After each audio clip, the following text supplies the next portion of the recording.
In our first story, power transmitter GRIDCo has announced there will be more power cuts as it works to upgrade its systems. The company attributes the recent rampant power outages across the country to ongoing construction works on its transmission systems and says this will continue until July. Corporate Communications Manager at GRIDCo, Ebenezer Amankwah, has been speaking on PM Express Monday, where he explains a timetable is being worked out for the scheduled outages. We will hear from him shortly, but first, watch this piece about the Dumsor situation in Kumasi. Social media in recent days have been flooded with updates on power cuts every evening, especially by residents of Kumasi. Whilst some provide picture images, others give video updates. So once again the lights are off, and this is Amankwah. Whole of Amankwah off. On Thursday evening, for instance, around 7:40, I decided to interview some residents on the situation. We are losing our customers because of the power outages, because anytime the light goes off, all the customers leave.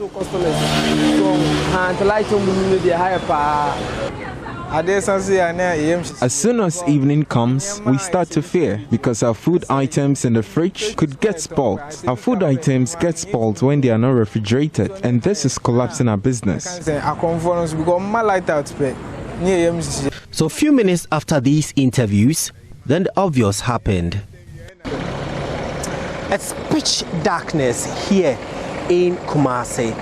This has become the reality of residents here in the Shanti region after 8 p.m.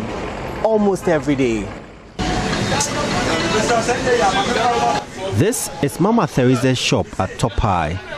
She's forced to make do with this light source as she angrily packs and gets ready to close the shop.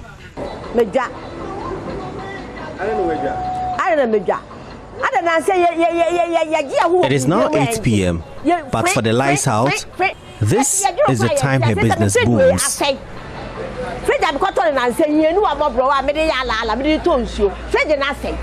I am very unhappy with the recent power fluctuations. At the least chance, the light goes off.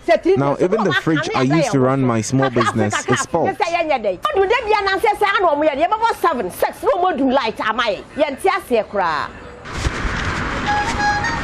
For weeks now, residents here in Kumasi have had to endure this situation. Earlier this year, GRIDCo brought in a transformer from Accra to be installed in Ahumaso to address this challenge.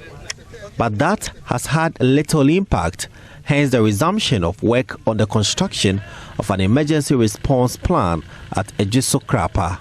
Engineer Joshua Amwakoba is the CEO of GRIDCo. And this line will serve as a bypass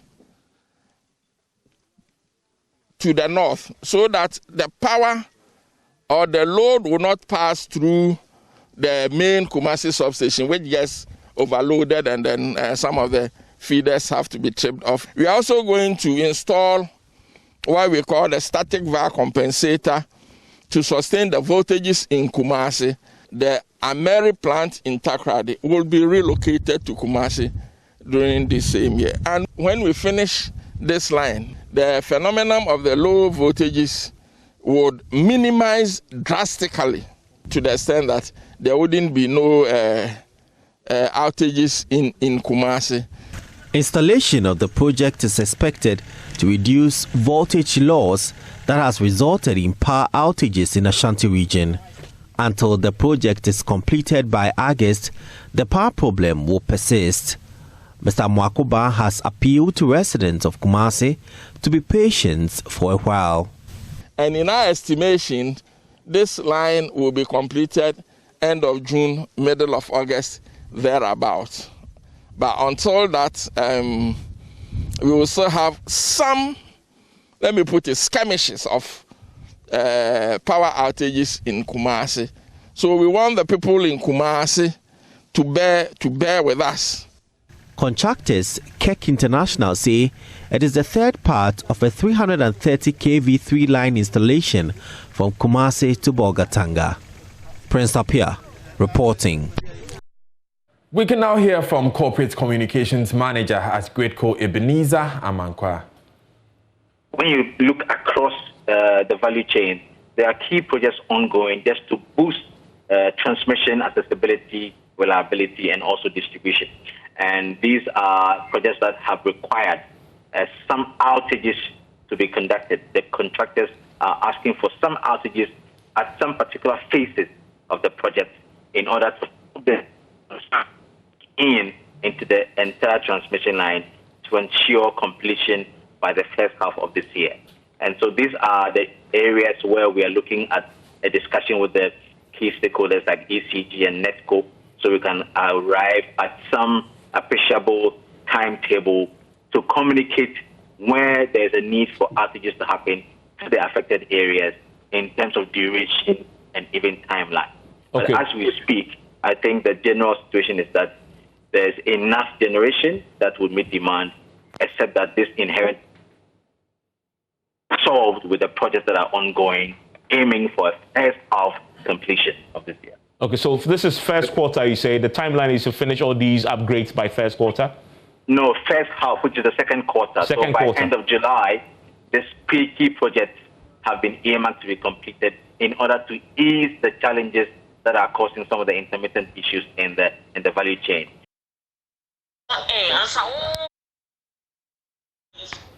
Now, former Deputy Power Minister under the erstwhile NDC administration and now ranking member on Parliament's Mines and Energy Committee, John Jinapor, is attributing the woes of GRIDCo leading to the frequent power outages to political interference from the Akufo-Addo-led administration. GRIDCo could borrow on its own balance sheet without government support when we were leaving office in 2016. Because in 2016, GRIDCo made a profit of 69 million.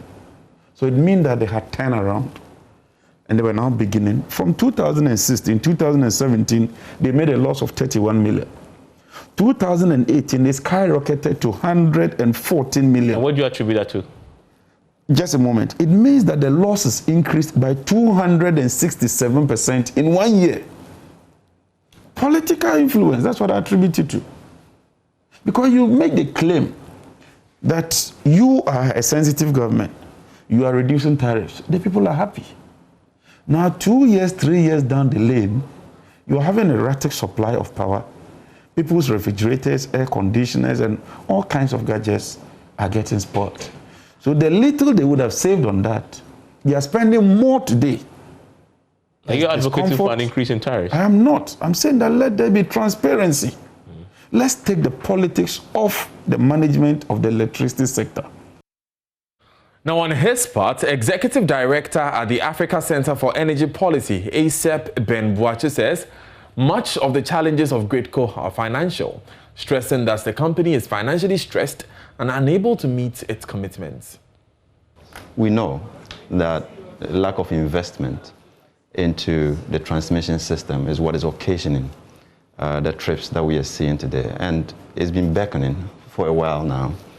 And I mean, we have maintained that electricity is business, right? So you have to treat it as such and allow the value chain to be able to pay for itself. You generate, you transmit, you distribute, you raise money at that end to feed the whole industry.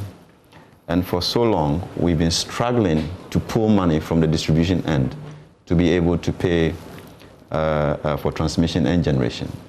And that problem is really what we have to deal with. And the commitment to deal with that hasn't really been there. So GRIDCo is financially stressed.